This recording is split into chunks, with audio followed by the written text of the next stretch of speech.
Cita-citaku menjadi pramugari. Ini adalah kisah nyata dari seorang pramugari yang berasal dari Bali. Ia hidup sederhana.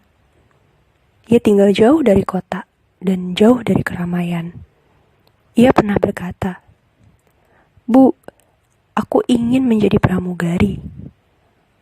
Kata ibu, pramugari itu harus tinggi, putih, cantik, pandai bahasa Inggris. Sedangkan kamu hitam, dari kampung. Mana tahu jadi pramugari. Pramugari itu di Jakarta. Respon ibu selalu begitu. Ya ampun, ibuku itu menciutkan nyaliku. Dengan keberanian aku membela diri. Kalau masalah cantik kan relatif, Bu. Yang penting otaknya. Terus, kalau masalah kulit aku hitam, tapi Miss Universe juga hitam, bahkan lebih hitam dariku. Dan, walaupun dari kampung, aku bisa bersaing dengan anak kota. Kan sama-sama makan nasi juga. Akhirnya aku cari tahu tentang semua hal tentang pramugari. Dan menghubungi guru BK di SMA aku. Ya, SMA 1 Porong. Ternyata ada kakak kelasku yang juga jadi pramugari di Batavia Air. Sebelumnya dia mengikuti training di Avia Nusantara Training Center. Akhirnya aku pun mendaftarkan diriku di Avia Nusantara Training Center. Ya, dengan kepedeanku, dengan hanya berbekal lancar bahasa Inggris saja, di kelas nilai bahasa Inggrisku lumayan loh. Ya, walaupun hitam-hitam anak pantai, aku tetap pede. Loloslah aku seleksi masuk Avia Nusantara. Aku mengikuti training dengan sungguh-sungguh. Semua yang instruktur ajarkan, aku serap ilmunya.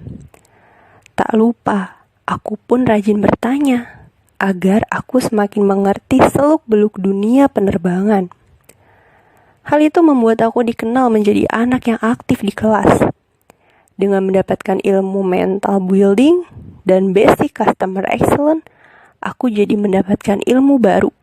Bagaimana cara menghadapi orang baru dan cara berkomunikasi yang baik yang benar. Lalu aku juga mendapat materi grooming dan etiquette agar kita bisa sopan santun dan lebih berkelas seperti ibu-ibu pejabat. Semua ilmu yang aku dapatkan di Avia Nusantara aku terapkan. Hingga tibalah saatnya perekrutan pertama dan aku gagal. Mungkin karena mentalku masih cemen. Perkenalan diri saja masih gemetaran. Tapi aku tak boleh patah semangat. Percobaan pertama, semua ilmuwan juga kan selalu gagal. Aku mulai mempersiapkan diriku lebih baik lagi. Knowledge juga aku asah. Lalu tiba juga saatnya perekrutan Garuda Indonesia favoritku. Dengan hati yang penuh sukacita, aku ikuti tahap demi tahap. Aku sudah bagai di atas angin ketika mendengar namaku masuk salah satu kandidat yang lolos. Tapi apa? Aku gagal. Disitulah aku benar-benar terpuruk, menangis sedih dan merasa benar-benar tak mampu. Aku pun tersadar saat tes pertama aku tidak pede. Aku minder dan hasilnya aku gagal. Tes kedua aku terlalu pede. Dan itu pun tidak baik. Tuhan memberiku teguran atas hal itu. Aku pun mencoba mengoreksi diriku. Apa yang salah? Aku pun terus berdoa. Hingga akhirnya, aku berusaha melakukan yang terbaik. Sisanya aku serahkan pada Tuhan. Menunggu hasil tes sambil menyanyikan lagu. Jadi pramugari. Dan apa perjuangan yang sudah berakhir dengan bahagia? Belum. Aku masih juga berjuang menjalani ujian akhir untuk bisa menjadi pramugari yang sebenarnya, yaitu ujian di Kementerian Perhubungan Udara demi mendapatkan lisensi sebagai pramugari. Dan akhirnya, anak kampung Lampung Porong Lapindo bisa ke Jakarta menjadi pramugari. Dengan kegagalan dan perjuangan, kita jadi lebih bisa menghargai apa yang kita miliki. Sekarang aku sudah benar-benar menjadi pramugari dan itu tidak mudah.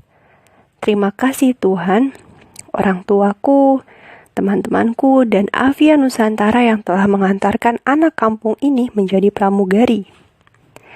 Ya, inilah kisahku. Jadi, tidak ada yang tidak mungkin tanpa usaha dan kerja keras.